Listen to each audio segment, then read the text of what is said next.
The story in Genesis 22 is important for a few reasons. The main one, I guess, is the Lord is trying to teach both Abraham and Isaac, as well as the rest of the world, about the sacrifice that Christ will make for each of us. There are many parallels with this story and the story of Christ's atonement and sacrifice.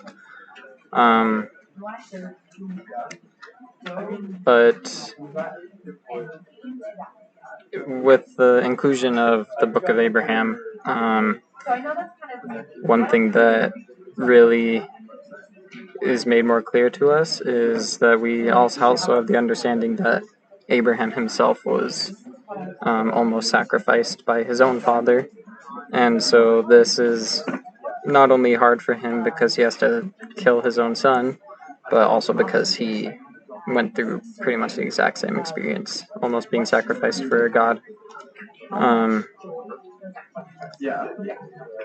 Ultimately, both were saved, and that also, I think, ties back to how we all are saved. But I think Abraham also understanding what Isaac is going through parallels very well with the relationship between Heavenly Father and Christ when Christ was on the cross.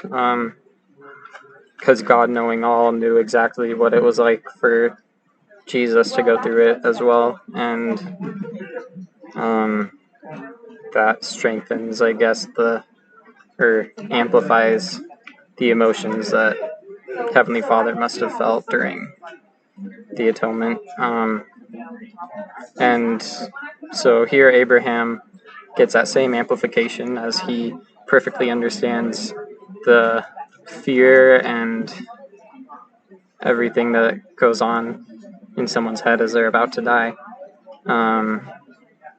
at the hand of their father, which is someone that they should trust. And I think that added insight from the Book of Abraham really adds to the parallelism between the death of Christ and the sacrifice of Isaac. Both Abraham and Isaac are surprisingly willing, though, which I think is very interesting. Abraham, we know, is promised that he'll have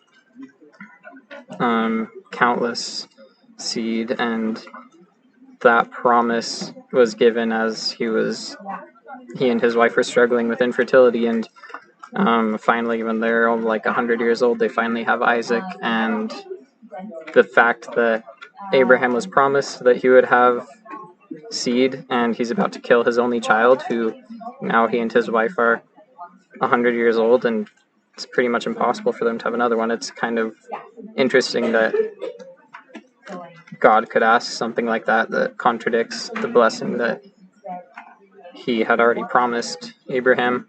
But in the end, we see that through faithfulness, Abraham did not have to sacrifice his son, and all of the blessings of God were given to him, and the covenant was kept with him. And I think that goes to show that despite how scary and uncertain things may seem, God always keeps his promises.